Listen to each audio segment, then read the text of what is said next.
En esta presentación abordaremos el diagnóstico y manejo de un grupo de síndromes cuya presentación clínica, predominantemente, está determinada por la alteración en forma adquirida de las funciones intelectuales. Las funciones, también llamadas funciones cognitivas, están originadas en el encéfalo y son aquellos procesos mentales que nos permiten recibir, procesar y elaborar información y poder tomar decisiones. Entre ellas podemos mencionar a la orientación, que es la conciencia de ubicarnos en tiempo, espacio y persona, la atención, que es la capacidad de focalizar, de estar alertas frente a un estímulo, marginándolo de su entorno, las praxias, que son aquellas habilidades motoras organizadas en función de un resultado o con una intención, la memoria, que es la capacidad de aprender, almacenar y evocar información previamente adquirida, las habilidades visoespaciales necesarias para representar, analizar y manipular objetos mentalmente, el lenguaje con su componente expresivo y el otro componente comprensivo, y las funciones ejecutivas que son la planificación, organización, secuenciación y abstracción.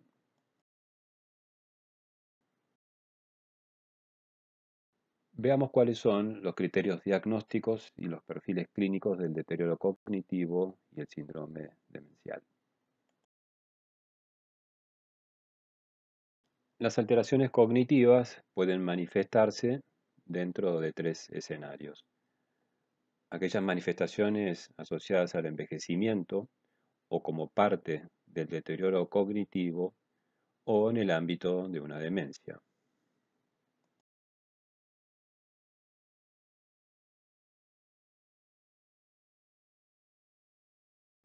En este continuo de envejecimiento normal hasta la demencia, una queja común de estos o de los pacientes es la falla en la memoria. Y rápidamente, de una manera algo burda para poder identificar cuál de esos tres escenarios correspondería, habitualmente el paciente que tiene fallas mnésicas pero no es registrada por su entorno, se corresponde más bien a un envejecimiento.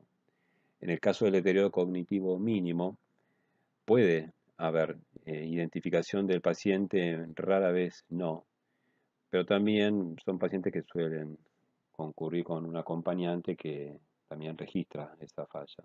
En el caso de la demencia, fundamentalmente en la enfermedad de Alzheimer, cuando ya está establecida la enfermedad, por lo general los pacientes no identifican esa falla y sí es reportada por su entorno.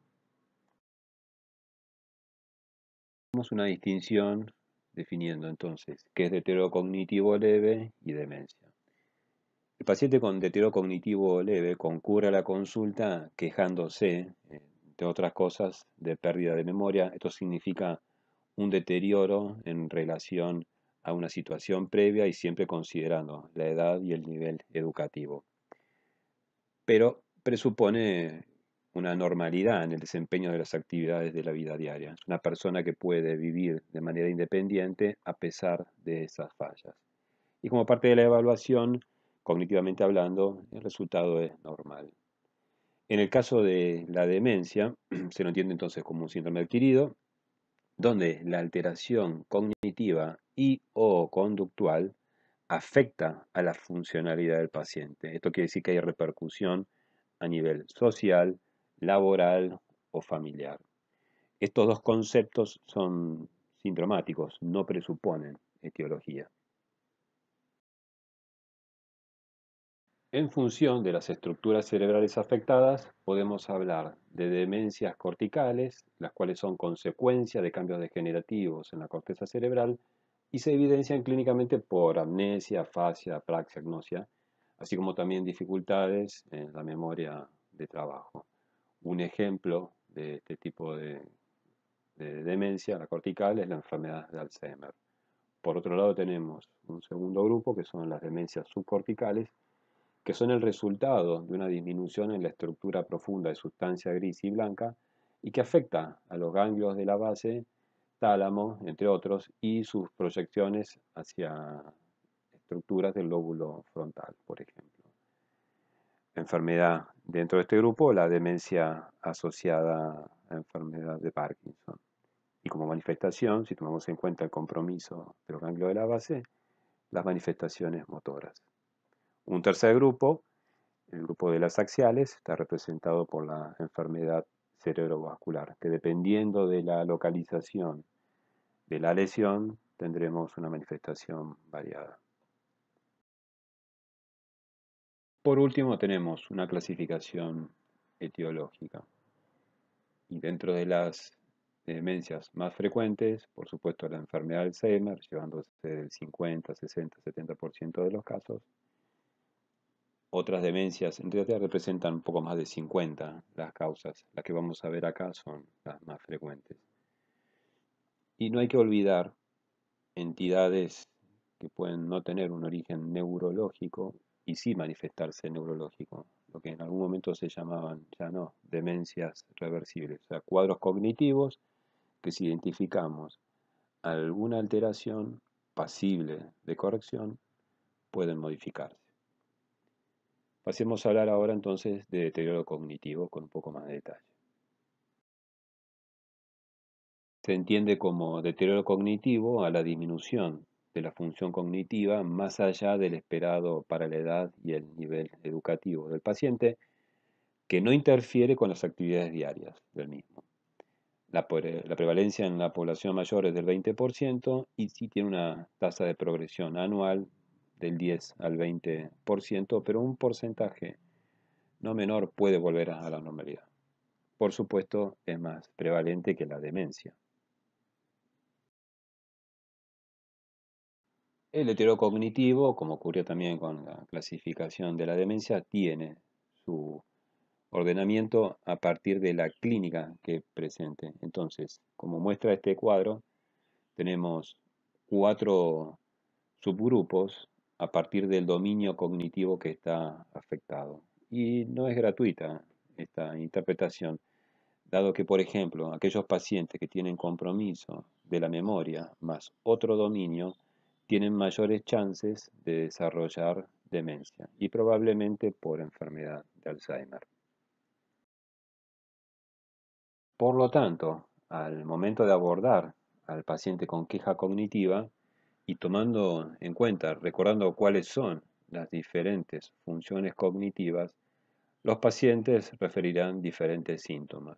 Y una vez que nosotros identificamos qué dominio es el que está afectado, dirigiremos el examen, ya sea desde el interrogatorio, el examen neurológico y el pedido de exámenes complementarios.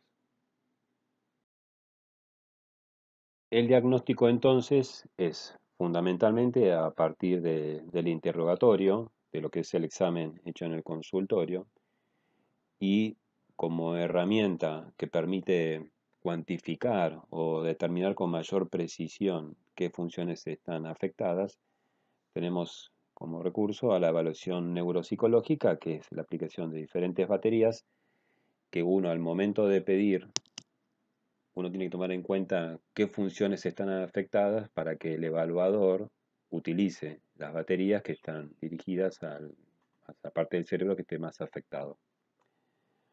Por otra parte, cómo repercute estas manifestaciones en las actividades de la vida diaria, si el paciente presenta otras enfermedades que también condicionen el desempeño cognitivo.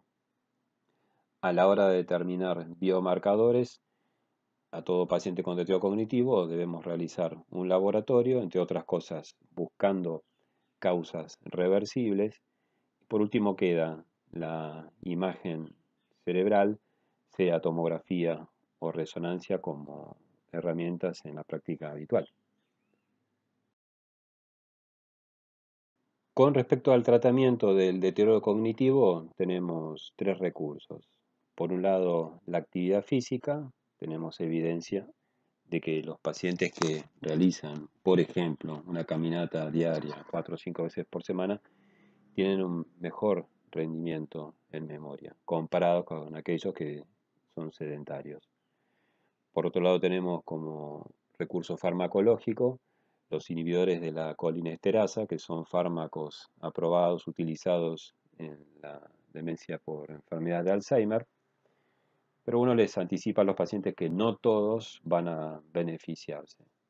Es una medicación sintomática, no previene el desarrollo de la eventual progresión a demencia. Y un último punto, en mi opinión, el más redituable, que es la estimulación cognitiva. Existen centros donde hay varios profesionales, psicopedagogas, psicólogos, fonoaudiólogos, terapista ocupacional, profesor de educación física de música. En definitiva, son centros donde los pacientes asisten en forma grupal y son estimulados de forma multidisciplinaria. La enfermedad de Alzheimer se trata de una entidad con cambios citológicos, histológicos e inmunohistoquímicos bien definidos con una distribución topográfica que lo diferencia de los patrones de envejecimiento normal. Y la certeza diagnóstica requiere confirmación anatomopatológica a partir de dos elementos, que son la presencia de los ovillos neurofibrilares y las placas neuríticas. Por lo tanto, el diagnóstico es probabilístico a la hora de nuestra práctica. Representa, como ya lo vimos en la clasificación etiológica, la demencia más frecuente y dentro del fenotipo típico, la manifestación más frecuente escuchada es una alteración de la memoria episódica y los síntomas visoespaciales en una población de más de 70 años. Existen, por otra parte, presentaciones atípicas, manifestaciones que no son estas, la de la memoria y la desorientación. Puede estar determinada genéticamente y el promedio de evolución, dependiendo del cuidado que reciba, es variable, pero sí supera la década de sobrevida.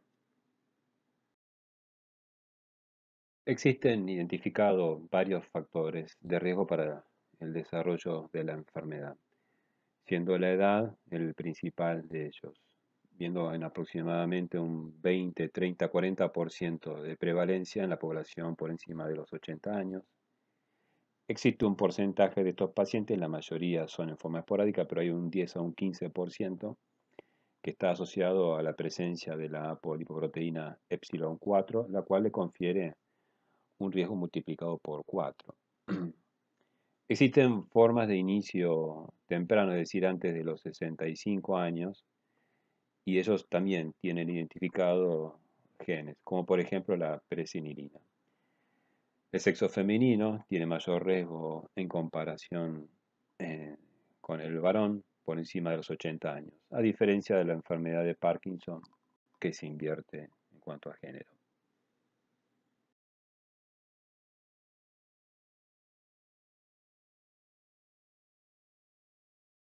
En cuanto a las manifestaciones clínicas de la enfermedad de Alzheimer, inicialmente los pacientes mayormente presentan alteraciones de la memoria a corto plazo, por ejemplo, no recuerdan episodios recientes. Pueden no recordar qué desayunaron esa mañana antes de ir a la consulta y tener muy presentes algún episodio transcurrido décadas atrás. Otro de los signos que hacen sospechar la enfermedad es la desorientación temporoespacial. Pacientes que al salir de un edificio conocido no recuerdan para qué lado tienen que dirigirse. Según va avanzando la enfermedad, se van agregando otros dominios, como por ejemplo fallas en el lenguaje, una disminución en el rendimiento mental. Conforme sigue avanzando la enfermedad, se van comprometiendo el resto de las diferentes memorias, se agregan otros signos corticales como la disprasia, la agnosia, el lenguaje acentuándose, compromiso del juicio, el pensamiento abstracto, desorientación personal, inicialmente desconocen a familiares, finalmente no se reconocen a sí mismos, y en situaciones terminales ya todas las funciones están severamente comprometidas, Aparecen elementos no cognitivos como alteraciones del movimiento, fallas disautonómicas, y en el transcurso de la enfermedad podemos ver la aparición de síntomas neuropsiquiátricos que van desde la ansiedad, depresión, irritabilidad, alucinaciones, ideas delirantes.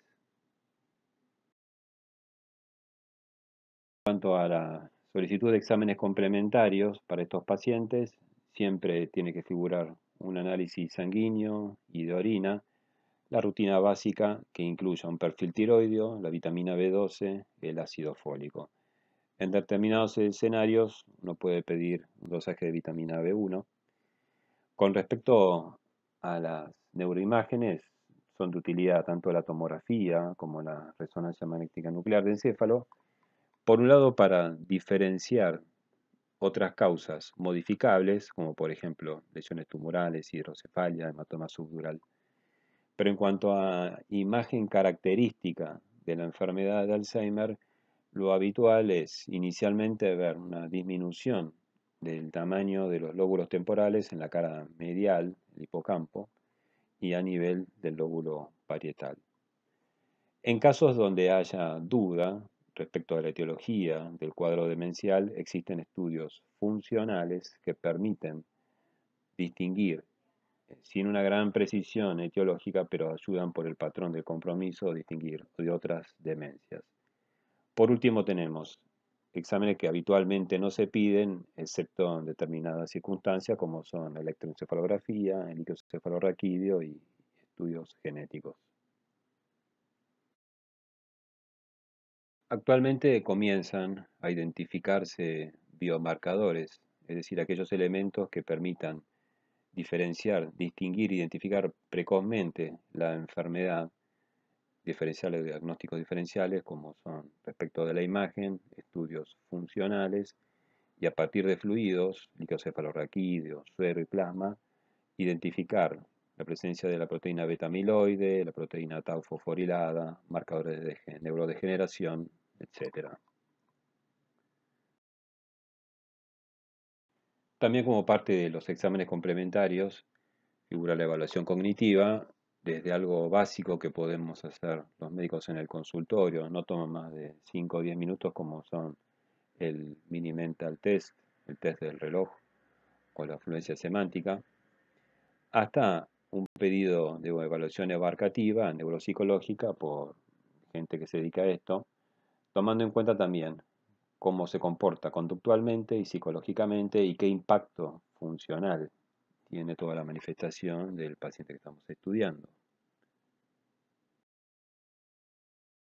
Con respecto al tratamiento, por un lado tenemos opciones no farmacológicas, como es la recomendación de mejorar la calidad de vida. Esto se entiende como mejoría en el sueño, procurar que los pacientes tengan un sueño reparador, recomendar actividad física, una dieta saludable.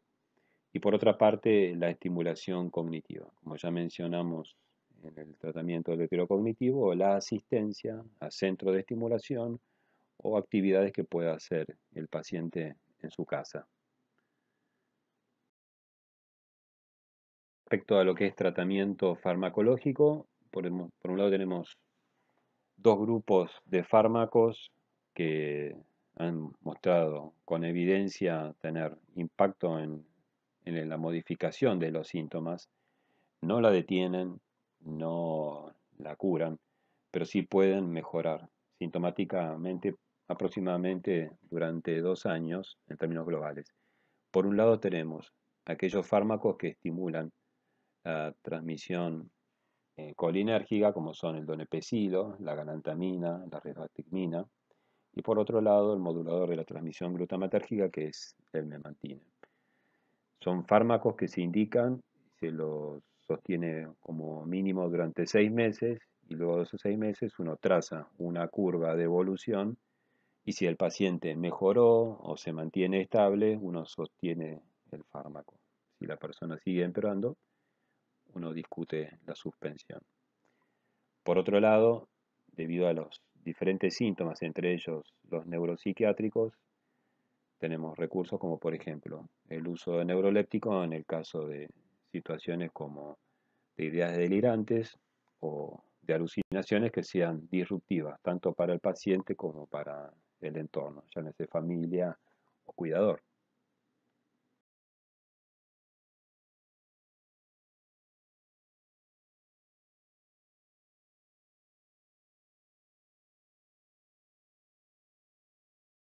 Respecto a la enfermedad cerebrovascular, dependiendo de la serie que uno lea, representa la segunda o tercera causa de demencia. Se la distingue de la enfermedad de Alzheimer, la demencia eh, por cuerpos de Lewy o la frontotemporal, por ser una demencia que puede prevenirse. Los pacientes que padecen una ACV a 3 meses tienen un riesgo que va del 15 al 30% de desarrollar este componente cognitivo, porcentaje que se sostiene a largo plazo. La edad es un factor de riesgo, así como después de los 55 años por década vivida se duplica el riesgo de padecer una ACV, sí el riesgo de demencia cada 5 a 3 años. Es destacar que algunos pacientes pueden presentar patología vascular y al mismo tiempo patología de enfermedad de Alzheimer, dando por lo tanto una mezcla de estas dos entidades. Enfermedad que tiene, ustedes ya habrán visto en la enfermedad vascular, factores de riesgo, la edad avanzada, la baja educación, sexo femenino, la presencia de los factores de riesgo vascular, la ubicación de la ACV. Un paciente puede tener una lesión lacunar, pero ubicada en los dos tálamos, puede dar un compromiso severo de la memoria. Entonces, no solo se trata de la presencia de enfermedad vascular cerebral, sino también su topografía.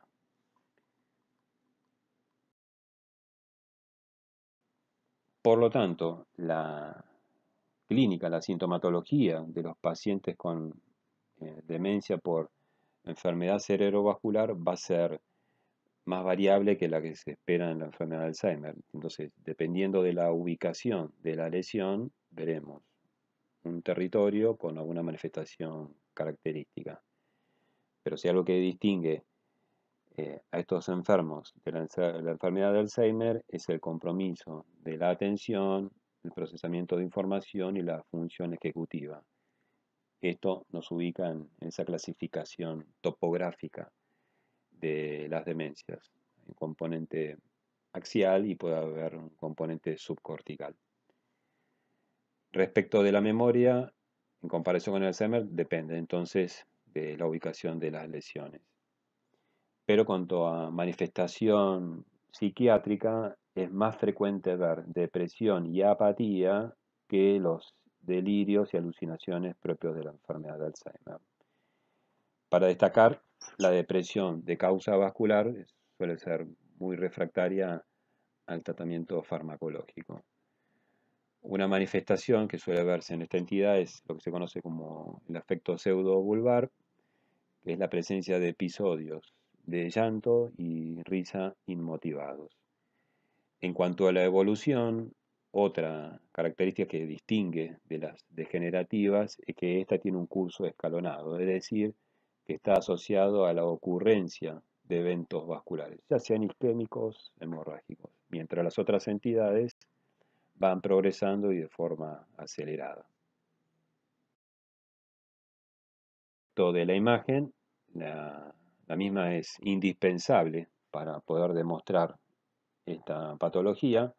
La resonancia sería el método de elección, donde podemos ver, por un lado, lesiones de la sustancia blanca, pero también puede haber compromiso cortical y subcortical.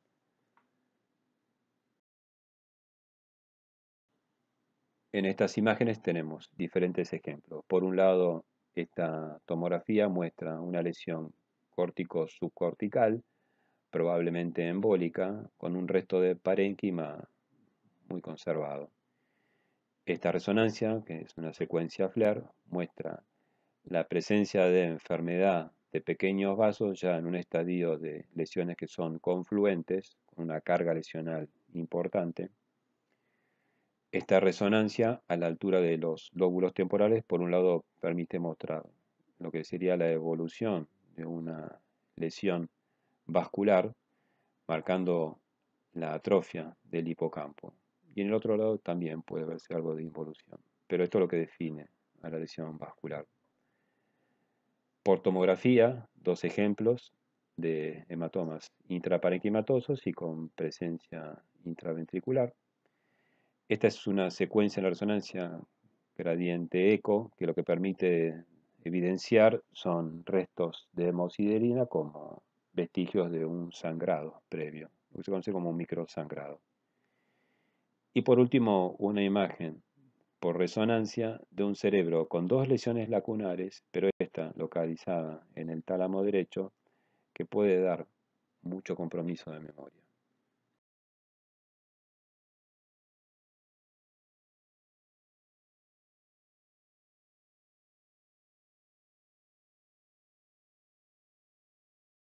Con respecto al manejo de la demencia vascular, como dijimos, es de las pocas demencias que podemos prevenir, por lo tanto es necesario un diagnóstico temprano y evitar que se vayan dando fenómenos sucesivos. Es necesario entonces evaluar y tratar las comorbilidades, como en todo problema neurológico, maximizar la independencia del paciente. No tenemos hoy evidencia contundente de que haya un fármaco que revierta los síntomas, por lo tanto necesitamos tratar los factores de riesgo vascular y promover la actividad física, dieta, estimulación cognitiva.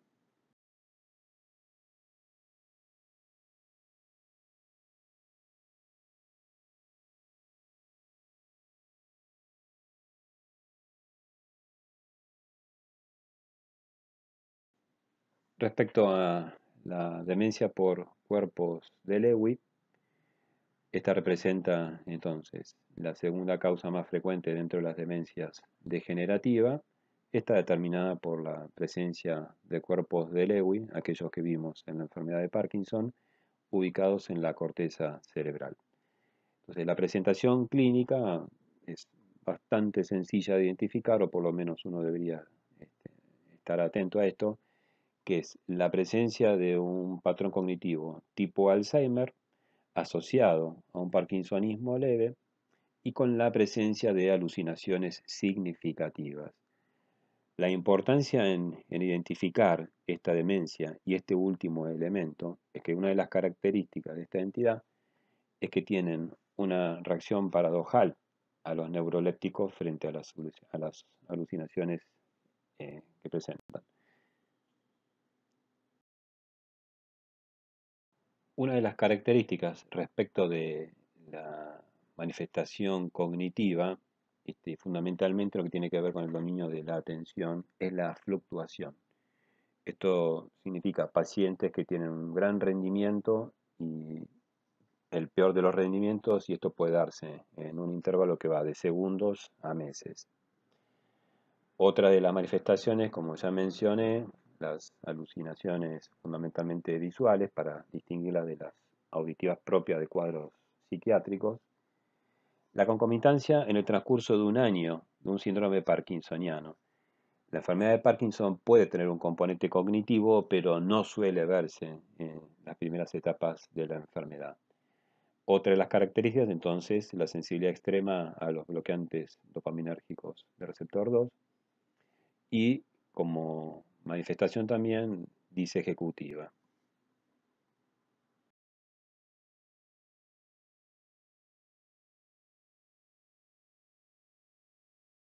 Respecto del tratamiento para la enfermedad por cuerpos de Lewy, no hay mucho para ofrecer, por supuesto no hay medicación que modifique la enfermedad, por lo tanto el manejo va a ser sintomático y la recomendación es que se utilicen fármacos con dosajes de menor a mayor y un monitoreo muy cercano. Así como el deterioro cognitivo asociado a enfermedad de Parkinson, acá volvemos a ver el uso de dos inhibidores de colinesterasa como la ribactimina y el donepezilo.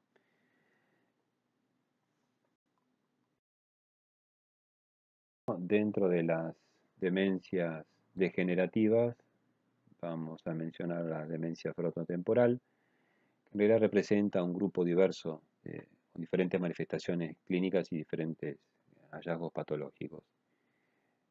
Entonces son tres entidades: la demencia frontotemporal propiamente dicha, la afasia no fluente progresiva y la demencia semántica. Todas ellas representan entonces la degeneración lobular frontotemporal.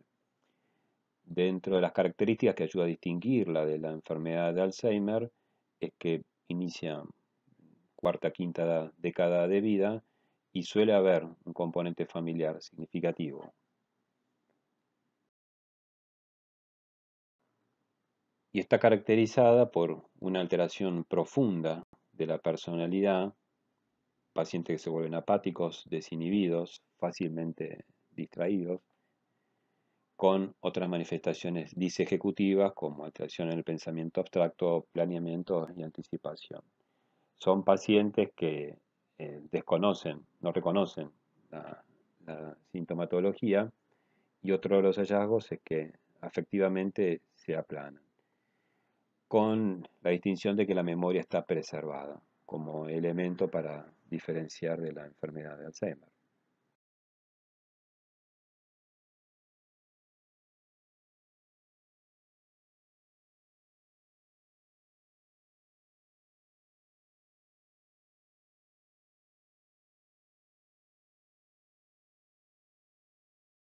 Entonces, como características clínicas de la enfermedad, observamos que se da inicialmente entre los 40 y 50 años, instalándose en forma insidiosa, gradual y de forma muy variable.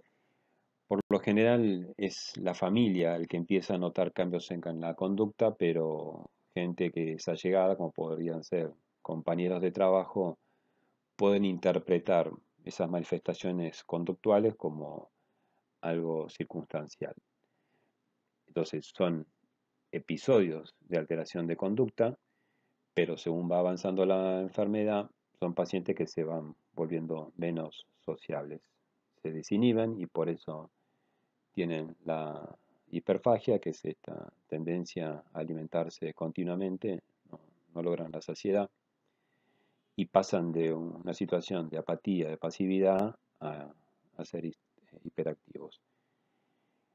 Dijimos ese componente de anosognosia, de no identificar la sintomatología, lo que genera conflicto fundamentalmente para con quien convive.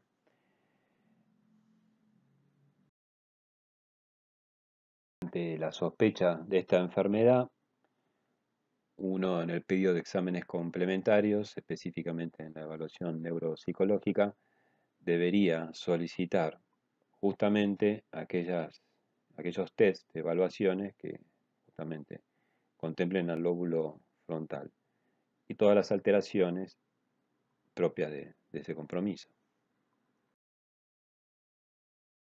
Con respecto a las neuroimágenes, la tomografía inicialmente puede ser normal, pero en el seguimiento observaremos, como es el caso de este paciente, 6 años después, cómo se conserva el lóbulo parietal y la involución que podemos ver en los dos lóbulos frontales y en ambos temporales. Resonancia, acá tenemos dos ejemplos, puede ser un poco más reveladora. Y fíjense en este corte sagital, la desproporcionada involución del lóbulo frontal en comparación con el lóbulo occipital y parietal. El agrandamiento de los ventrículos por los fenómenos glióticos subependimarios. En situaciones donde el paciente está comenzando con sintomatología y las imágenes habituales no son reveladores, tenemos el recurso de los estudios funcionales como la tomografía por emisión de positrón, que pueden revelar justamente la falta de captación de trazador, señalando el compromiso frontal y temporal. Respecto a tratamientos farmacológicos, no tenemos hoy disponible medicación específica. Se desaconseja el uso de los inhibidores de colinesterasa, ya que pueden empeorar los síntomas. No se ve modificación con el uso del memantine. Entonces son tratamientos dirigidos a controlar fundamentalmente las conductas y las manifestaciones psicológicas psiquiátricas, reparando en el bienestar del cuidador, que esto va a repercutir también en el bienestar del paciente. Hemos hablado hasta ahora de una serie de enfermedades, sobre todo las degenerativas, que tienen un curso progresivo a lo largo de varios años. Pero existen situaciones en las que los pacientes se presentan con el desarrollo de síntomas cognitivos y conductuales de una manera muy rápida, esto es decir, de semanas a meses. La importancia de reconocimiento de este grupo de enfermedades es que una identificación temprana puede condicionar un buen pronóstico, como su no reconocimiento tener incluso una evolución fatal. De ahí la necesidad de reconocerlas y de identificarlas. Son pacientes que requieren una evaluación exhaustiva a fin de determinar ya sea que la causa es vascular, infecciosa, tóxico-metabólica, inmunomediada, por una lesión tumoral de causa iatrogénica o enfermedades neurodegenerativas pero que cursan rápidamente o asociadas a enfermedades sistémicas. Desde el punto de vista estadístico, una causa frecuente con este comportamiento es la enfermedad por priones o de Creutzfeldt-Jakob. Es una entidad que se caracteriza por clínicamente manifestarse con cambios en la conducta asociado a ya sea un síndrome extrapiramidal, síndrome cerebeloso, síndrome piramidal, con manifestaciones psiquiátricas del tipo de alucinaciones. Su diagnóstico es indispensable, dado que es de denuncia obligatoria. Por último, hablaremos de un síndrome caracterizado por un estado de alteración en la percepción y cambios que pueden ser bruscos en la cognición o en el estado de alerta, con momentos de agitación, de irritabilidad o alucinación. El síndrome confusional agudo representa hasta un 10% de las consultas en un servicio de emergencia, siendo cercano al 40% de las consultas de emergencias en población mayor. Y es una entidad que no está exenta de riesgos, ya sea de secuela o de mortalidad. Un síndrome que en el contexto de una hospitalización puede darse, observarse en todos aquellos servicios que cuenten con internación. Incluso por momentos puede ser de difícil identificación, incluso para especialistas como los neurólogos. Justamente en el ámbito de la internación, este síndrome representa la tercera causa de pedido de consulta a neurología, detrás de la enfermedad cerebrovascular y la epilepsia. Curiosamente, suele estar compartida esta consulta con el servicio de psiquiatría. Por lo general, los servicios clínicos son los que piden la consulta al neurólogo y los servicios de cirugía llaman al psiquiatra. Y otra curiosidad es la conducta tomada. Por lo general, desde la psiquiatría, la primera acción es la indicación de psicofármacos y desde el punto de vista de neurología, el pedido de estudios. Con respecto a la manifestación clínica, existen tres subtipos, siendo el más frecuente y el que a veces se presta a mayor desconocimiento, que es la forma hipoactiva, donde el paciente se encuentra apático, con una respuesta disminuida, enlentecido en su función motora con una actitud de retraimiento, letárgico y somnoliento.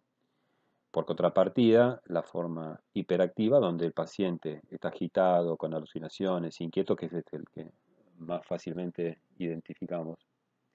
Y la forma mixta, donde el paciente, que de hecho ocurre, fluctúa entre el subtipo hiperactivo e hipoactivo.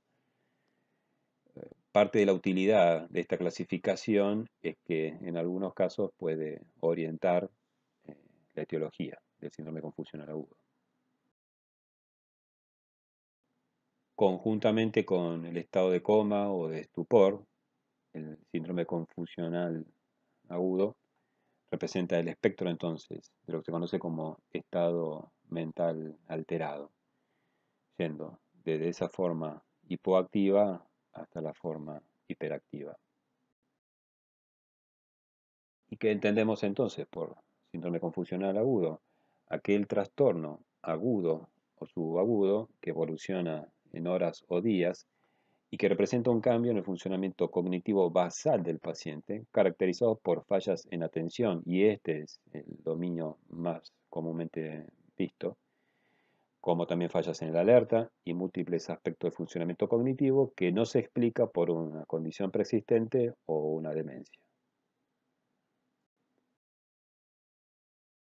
Si bien todo individuo puede padecer un síndrome confusional agudo, es más frecuente de ver en la población mayor a los 70 años, en aquellos pacientes que tienen un compromiso cognitivo, es decir, una menor reserva cerebral para tolerar la situación, y como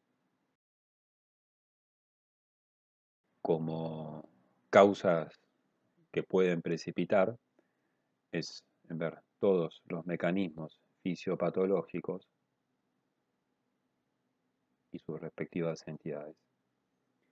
Una situación común es ver una persona mayor con deterioro cognitivo que presenta un síndrome confusional agudo. Por lo general, la causa más frecuente es la infecciosa y dentro de ellas la infección urinaria. A grandes rasgos podemos agrupar las causas de síndrome confusional en cuatro. Aquellas donde el compromiso del sistema nervioso central está primariamente afectado, como es el caso del traumatismo, de la enfermedad cerebrovascular, de epilepsia, meningitis, encefalitis, encefalopatías inmunomediadas, etc. Causas metabólicas, causas infecciosas, que van tanto la que compromete el sistema nervioso central como las infecciones sistémicas, y por último un grupo que son las de causa psiquiátrica. Con respecto al abordaje general del paciente con un síndrome confusional agudo, existen dos momentos. Uno primero sería el hiperagudo, en el cual tenemos que determinar la severidad de la situación a partir del ABC de todo paciente crítico y poder identificar, y si es así, tratar rápidamente 5 entidades, como son la hipoglucemia, el ACV, la crisis epiléptica, la intoxicación por opioides y la sepsis, que con alto riesgo de ya sea morbilidad o mortalidad. Una vez hecha la valoración y el examen clínico inicial y descartadas esas causas que representan una emergencia, en un segundo momento indicamos un laboratorio que incluya el hemograma, un perfil metabólico, función renal y hepática, eventualmente estudios endocrinológicos, toxicológicos y análisis de orina. El pedido de punción lumbar se limitaría en aquellas situaciones que presenten sospecha de hemorragia subaracnoidea, encefalitis o meningitis, o en todo paciente que presenta un síndrome confusional y de los laboratorios iniciales no surge una causa evidente. Por último, con respecto al pedido de imagen, dependiendo de los hallazgos de esa valoración inicial, uno progresará a buscar, por ejemplo, una causa infecciosa pulmonar, radiografía de tórax, y en el caso de ser necesario el pedido de una neuroimagen, inicialmente con una tomografía de encéfalo sin contraste no podría manejar la situación. Si hay acceso, también se podría solicitar una resonancia del cerebro frente a entidades que pueden mostrar cambios específicos inicialmente solo visualizables por la resonancia. Finalmente, por último, les dejo un algoritmo diagnóstico de los pasos a seguir frente a un paciente con un síndrome confuncional agudo. Inicialmente, valorar la severidad del cuadro, contemplando los parámetros ventilatorios y hemodinámicos, un laboratorio rápido que incluya glucemia y gases en sangre y, si se encuentran alterados, hacer una rápida corrección. Posteriormente, el examen clínico y neurológico que orienten a focalizar el problema, y si hay hallazgos en el examen neurológico, progresar con una imagen de cerebro que puede ser la tomografía. En el caso de síndrome meningio, el pedido de hemocultivo y la antibiótico-terapia asociada a corticoides. Si no hay síntomas neurológicos, seguir con la valoración clínica que incluya el electrocardiograma, radiografía de tórax, si es necesario el examen toxicológico.